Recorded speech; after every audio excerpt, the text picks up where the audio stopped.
Hello everyone, and welcome to Truly Bedrock Season 4. This is episode 39. How's everybody doing?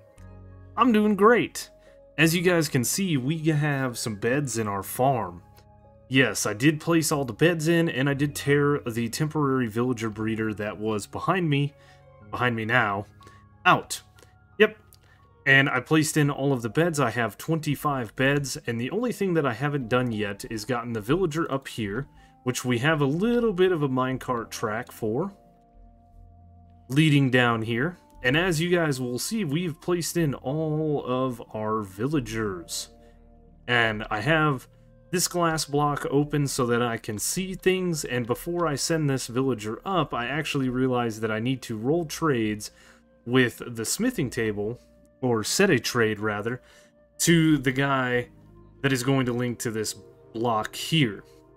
So, what I may need to do is play a little bit of musical villagers. I should have left these guys in the center and kind of let them run about before we started rolling trades, because it's probably going to be like this guy over here that links to this particular workstation, and who knows? I want it to be this guy, but who knows? No, nobody's going to link to it. Oh. Because of the beds? I think it's because of the beds that I cannot link anybody to a workstation or do anything at the moment. So what we're going to have to do, and that's the reason we need to put this villager up there, is get somebody to link. Aha, there we go. Who was it? Dun dun dun dun dun. Somebody linked. You guys are just messing with me? I love villagers so much. It was you. It was you. So the toolsmith, that's who we got. The toolsmith. Fortune 1, efficiency 3. That's not a bad trade.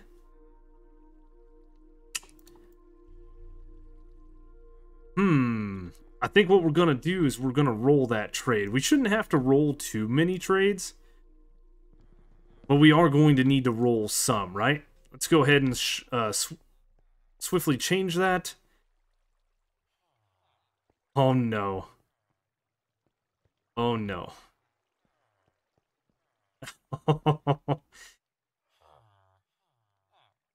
Efficiency 2. Yep. Cats are spawning in. Oh, this guy changed again. Let's see what it's going to be. Efficiency 2. Yep.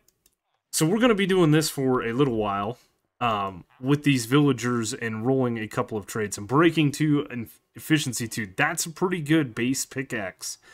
And that's what we're kind of looking for, is just kind of a base guy. I picked a random workstation. And like I said, I may have to get this guy out and put him in the minecart and then put him up there and then start rolling trades with the rest of these guys. Now, as far as the clerics go and the fishermen go, as well as the leather workers, we shouldn't have to roll too many trades. I think it's only going to be the librarians that we need to roll. I'm not sure what the best pickaxe that we can get. I think it's on breaking 3, efficiency 3, something like that.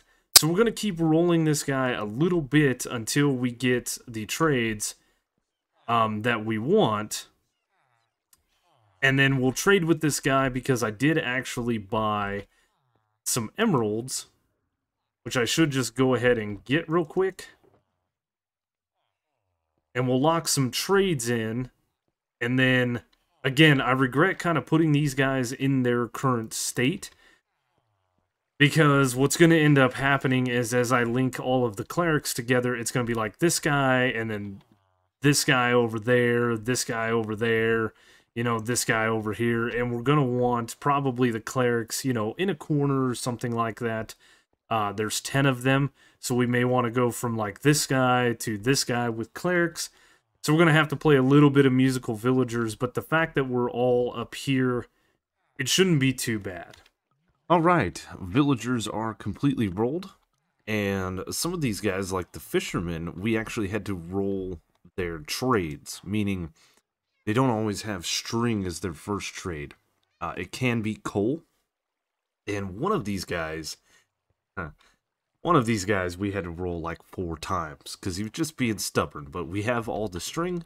The leather workers and the clerics, we just had to place down the workstations and then move the respective villager.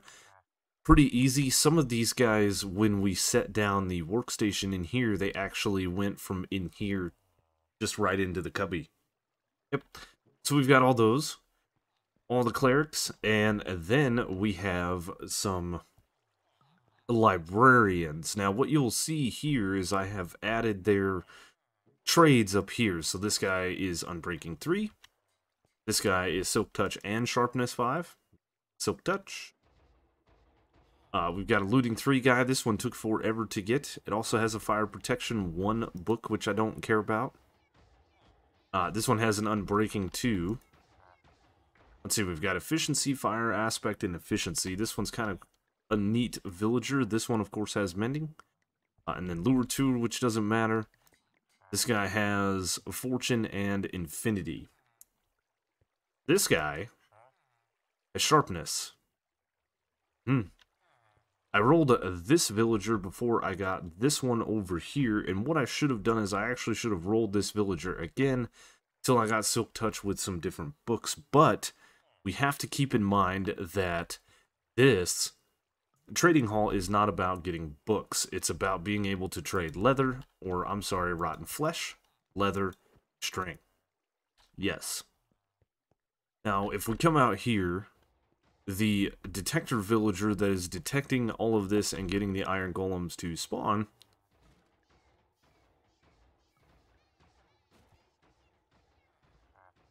we utilized our trades, or rolled this guy until we got this pickaxe right here, which is Unbreaking 3, Efficiency 3. I think that's a good base pickaxe. We could utilize these.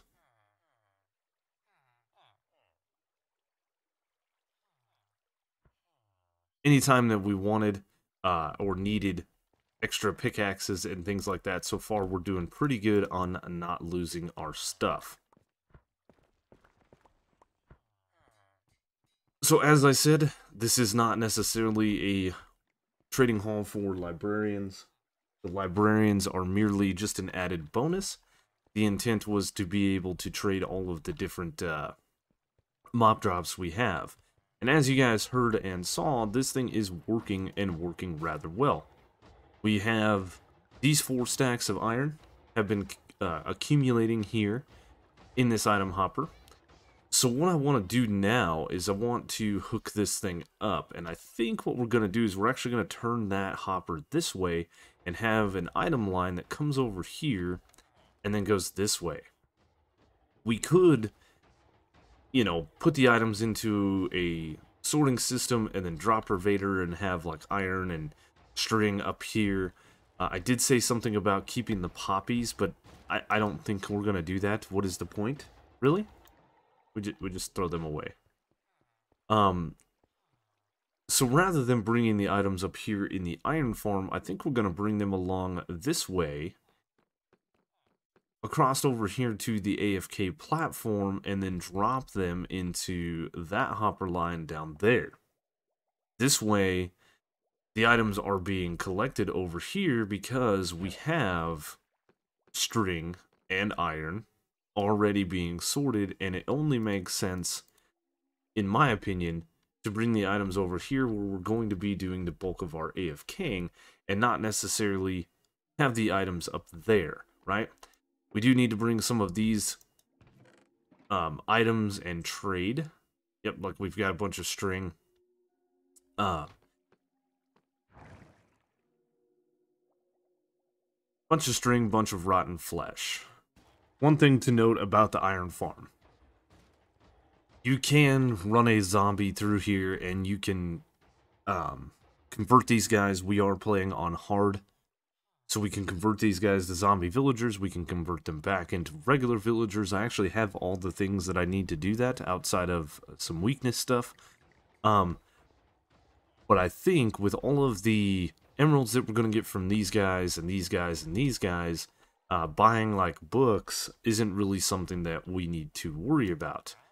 We do have things like redstone that we can get. We can get lapis from these guys. We can get glowstone, which is really good. If we need, we can, of course, get the enchanted bottles of enchanting from these guys. I do have a couple of bookshelf trades, and we do have a lot of glass. It's not something that I have planned immediately, but we do still have that as a viable option. And if I were to add zombies in here, what I think I would do is have a line on the outside here rather than the interior.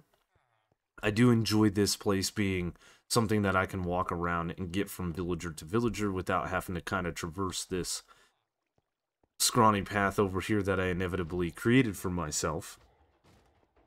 But yeah, I think between all of the emeralds and stuff that we can get from these guys with trading rotten flesh and stuff, I don't think we need to worry about lowering the prices. I have talked about selling items once we get an excess like I have of gunpowder down there. And I'm not necessarily going to sell books. I may be collecting some books and stuff. This is more for me, and like I said, getting completely 100% self-sufficient, right? That is the idea. So maybe we get our hands on a few extra books. Maybe we offer that something as like a buy something in the shops, get a book of your choice. But I'm not going to full on sell books. Early game is when people need books. At this stage of the server, most people are set up with all the things that they need, and unless they die and lose their stuff, they're not really in need for books, and most people probably have excess books. And then shops like Silence and stuff like that are still available as well. We've got ourselves a path.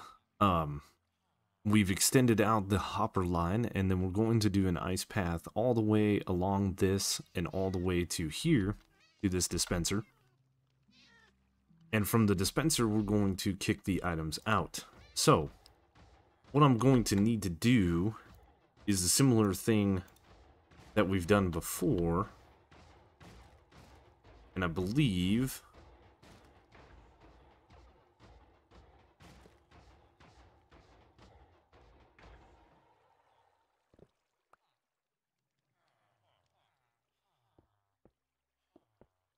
we need to do something like that, and then place the observer. Yep, like that.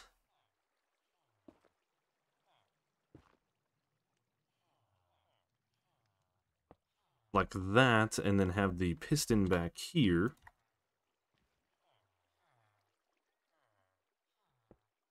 Perfect. And then have some redstone line go back there. Like this.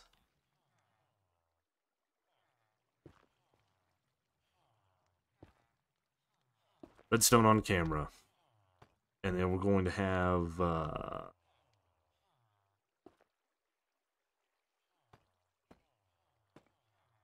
that. So we can have a repeater coming out of here, and then this. Like that.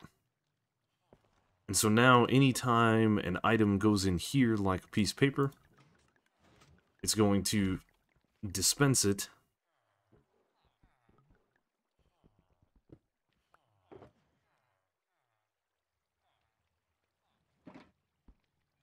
If we gather up our things, we can see.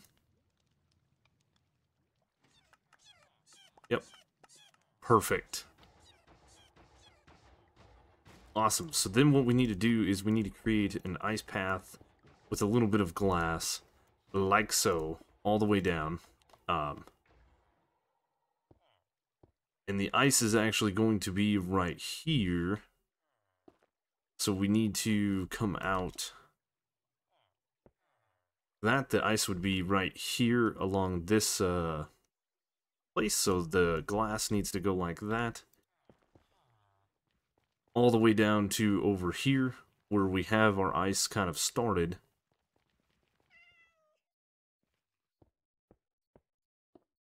And then we're going to need to put in water, and we're going to need to put in buttons and things like that. And this position here, right here,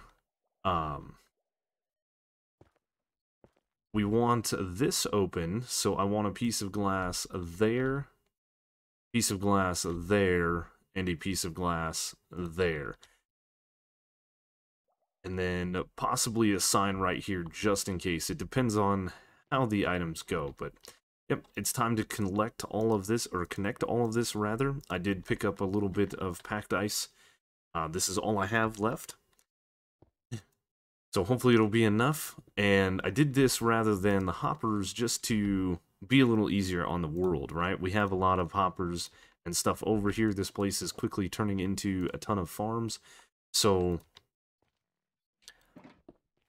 we'll make do with what we've got. I think it'll be easier to run all of the items, plus it'll be kind of cool to be walking around here and seeing it.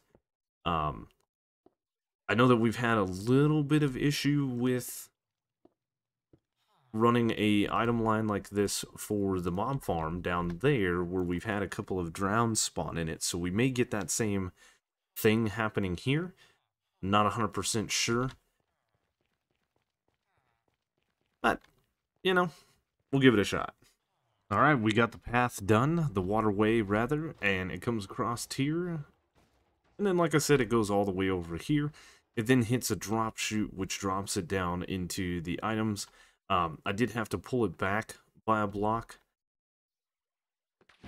Originally, I had the hopper stopped right here, and the problem is the items were coming over and then falling into the redstone. No big deal, we just moved it back a block, added one more hopper, and now we have iron coming into our farm in great succession. What I've also done is I grabbed my excess shulker boxes here that had rotten flesh in them. I traded about 3 boxes worth of rotten flesh and almost a box of string, and we've gotten 3.5 stacks of emeralds. I know there's much more efficient ways of getting emeralds, but this is just a passive type farm. I sat over in the AFK spot over here, so the AFK spot actually loads the ink farm, the mob farm, and the iron farm, which is very nice. That is the whole intent of this farm, is whilst we're over here in this area AFKing, we can easily, oh, they raised their trades. I traded with every single person, that is fine. Right now we're just sitting on 2 shulkers of rotten flesh, and what we can do is take a look. You know, we've got quite a bit of emeralds now. So, like I said, we can take this eventually. I think we're going to, as long as we AFK, we're going to stay ahead on things to sell them. But we could easily run out, but right now with the emeralds I have, I could easily come over here and buy things. I think I want to work on these villagers to get ourselves to the glass trade, because we've used a ton of glass and all of this glass has been bought from Tiz. So yes, we do want to get at least to this trade here where we can actually start gaining glass. Looks like that guy sells lanterns. This guy also sells lanterns. This guy is glass. Nothing. Lanterns. Glass and glass. So maybe what I'll do... No? I don't know. But we've got 1, 2... Is that 4? We've got 4 guys that sell glass. That's not a bad deal. So I think what we're going to do is we're going to go AFK a little bit over at the mushroom farm. And we're going to do some AFKing over here at the mob farm slash iron farm slash because over here we don't quite have enough leather. Right? I want to get this thing full of leather. I know we could have the Trident Killer and get a lot more leather, but I do have excess bones. I do have excess gunpowder. I will have excess leather once this is full, so we can set up 3 new items for sale at the base once this is gone. I'm not going to sell all of the mob drops. We are selling spider eyes. We have excess of string. I know Foxy has a mob drop shop, and I know he sold some things. Gunpowder would be a good one. So yeah, we're double doing things whilst we're getting food and stuff and items and things to keep ourselves rolling. We are going to get ourselves many more things. First thing we need to do is change the book over here at the Nether Hub directory, adding in leather, gunpowder, and bones underneath spider eyes on the lower level 2 items for sale. Perfect. So that is done. Now it's time to head to the base area to change a few things over there. And in my inventory, we do have some gunpowder, bones, and some leather that we are going to sell at the base. Of course, we also had to change the book at the base to reflect the new items, gunpowder, leather, and bones. We had to kind of move some things around here for the dye colors and move a couple of pages, but there is the directory, nice and tidy. And what I've also done is I have changed the color of the spider eye box. I've changed the color of the leather box. We have a problem we need to deal with, and let's see. I'm gonna need... yeah, probably that. So what I think we're gonna do while we're down here in the base area is, instead of hiding the items like we did here, because that was a little hidden, I think we're gonna put them out here on the floor. So how do I want to do this? I'm thinking we want to move the ender chest.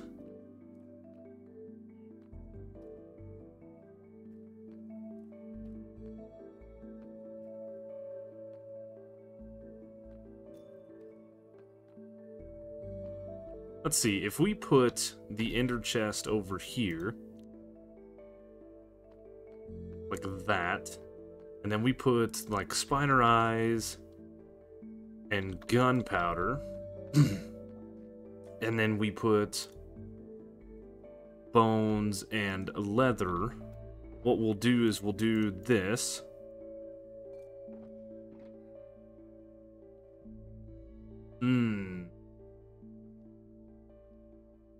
I think we should change that and the gunpowder. Like, a diamond a stack here is good, a diamond a stack for leather is good, but I think we're going to do 3 stacks for a diamond on gunpowder. Yes. But then we're going to put in the signs.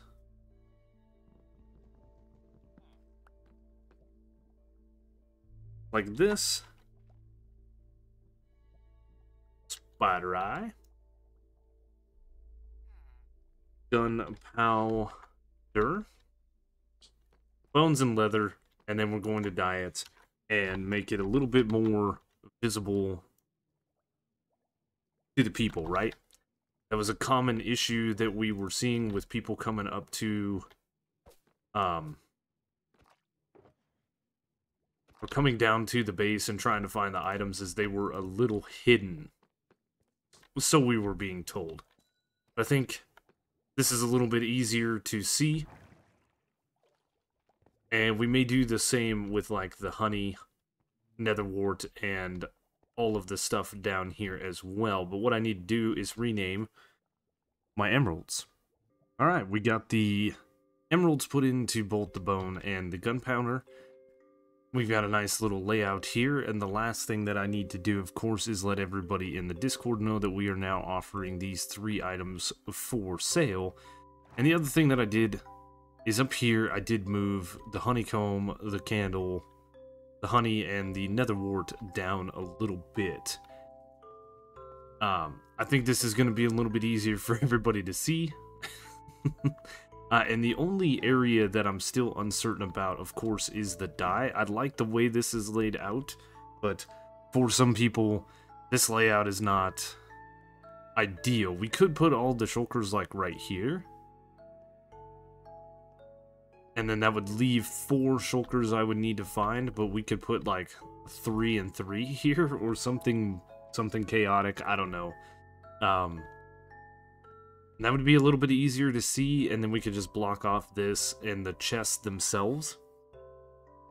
We could put like trapdoors in front of them. The only thing is this corner bit here would be a little bit odd, so I think we're gonna leave it alone for now.